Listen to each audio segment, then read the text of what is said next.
Olá, meu pai dizia que pé de manga não dá jaca. Era uma forma de interpretar a passagem bíblica em Mateus capítulo 7, versículo 18, que diz: a árvore boa não pode dar frutos ruins, nem a árvore ruim produzir bons frutos. Homero Homem da Siqueira Cavalcante, em seu livro Cabra das Rocas, conta que em sua terra natal existe uma árvore chamada piuriteiro. O piuriteiro dá um fruto, piurito. E o piurito não serve para nada, não serve para comer, não serve para fazer óleo, não serve para coisa nenhuma. E o povo da terra cantaria pro piurito: piuriteiro que dás piurito, por que não dás coisa boa? Ao que o piuriteiro responde: cada um dá o que pode, conforme sua pessoa. Desde a minha adolescência, ouço falar em políticos corruptos. Se dizia que Adhemar de Barros, que não o conheci, era tratado como o que rouba mais faz.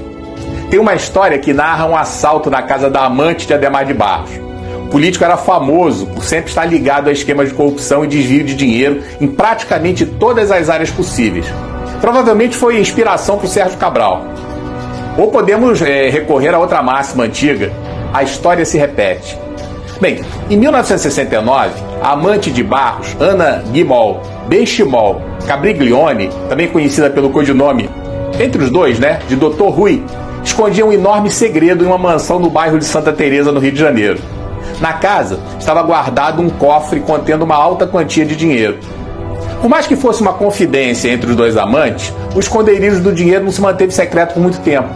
Quando o sobrinho da mulher descobriu, entregou a informação para os guerrilheiros do grupo VAR Palmares, Vanguarda Armada Revolucionária Palmares, e a quadrilha roubou mais de 2 milhões de dólares. Dilma fazia parte do grupo de assaltantes. Também é da minha época o ditado popular que dizia: ladrão que rouba ladrão tem 100 anos de perdão. O ditado ignora que os ladrões e as ladras, perdoados, têm vocação para o roubo e continuarão seus malfeitos. Especificamente da minha época, se falava da corrupção de Paulo Maluf, a nova versão do Rouba Mais Faz. Do enriquecimento suspeito de Antônio Carlos Magalhães, havia até uma piada sobre o nome da OAS, construtora OAS. Diziam que a sigla significava Obras Arranjadas pelo Sogro. Afinal, César Mata Pires, fundador da OAS, era genro de Antônio Carlos Magalhães. A corrupção era folclórica. Porém, ficava na consciência popular que esses corruptos sempre sairiam impunes. Até que veio a delação de Roberto Jefferson e explodiu o mensalão. Depois veio a Lava Jato. O nome da operação deve-se ao uso de um posto de combustíveis para movimentar valores de origem ilícita, investigada na primeira fase da operação, na qual prendeu o doleiro Alberto Youssef. Através de Youssef, constatou-se a sua ligação com Paulo Roberto Costa, ex-diretor da Petrobras, preso. Depois Nestor Severo, que foi preso em 2015 e delatou outros. Daí a operação atingiu as grandes empreiteiras Andrade Gutierrez e Odebrecht, cujos respectivos presidentes Otávio Azevedo e Marcelo Odebrecht também foram presos. Ao longo de seus desdobramentos, entre outras pessoas relevantes que acabaram sendo presas graças à operação, inclui-se o ex-governador do Rio de Janeiro, Sérgio Cabral, seu sucessor, Luiz Fernando Pezão, o ex-senador Delcídio do Amaral, o ex-presidente da Câmara dos Deputados, Eduardo Cunha, os ex-ministros da Fazenda, Antônio Palocci e Guido Mantega, o publicitário João Santana, José Dirceu, Eike Batista, Luiz Inácio Lula da Silva. Novas investigações surgiram no exterior em dezenas de países, como Cuba, El Salvador, Equador e Panamá. Parecia que teríamos uma limpeza no cenário, mas hoje nos decepcionamos com uma suprema surpresa, ao ver a soltura de um por um dos criminosos comprovadamente ladrões, condenados, denunciados por comparsas da intimidade como Palocci, flagrados com dinheiro na cueca, com apartamentos reservados tão somente para guardar dinheiro. Falcatruas como a compra de refinaria em Passadina, que já entrou no folclore da impunidade.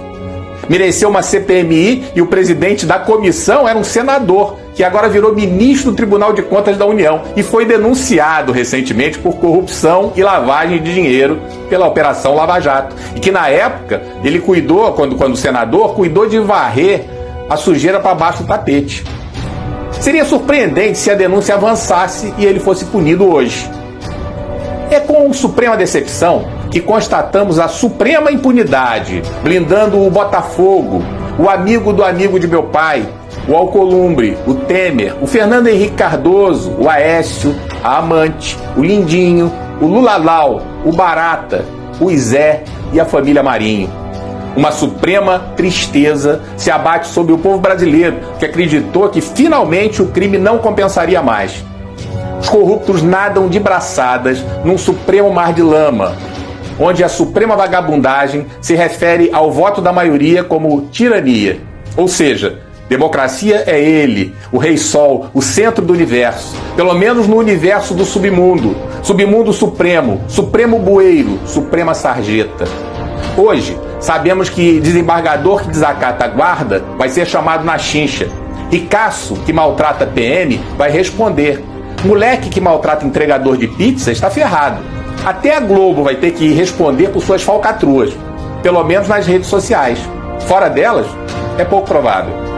Estamos carecas de saber quem pode esculachar os outros, falar mal de todo mundo, tem seus crimes deletados e não dá em nada. Pelo contrário, continua negociando suas coisas e ainda dá carteirada doidado.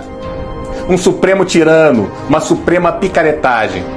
Não preciso conhecer os pais de certos canalhas para imaginar que ou erraram feio na educação dessa gente, ou eram tão canalhas quanto. Tá aí os Maia, os Cabral, os Melo, os Magalhães, os Marinho, os Dória, os Lula, os Gomes, Santa Cruz.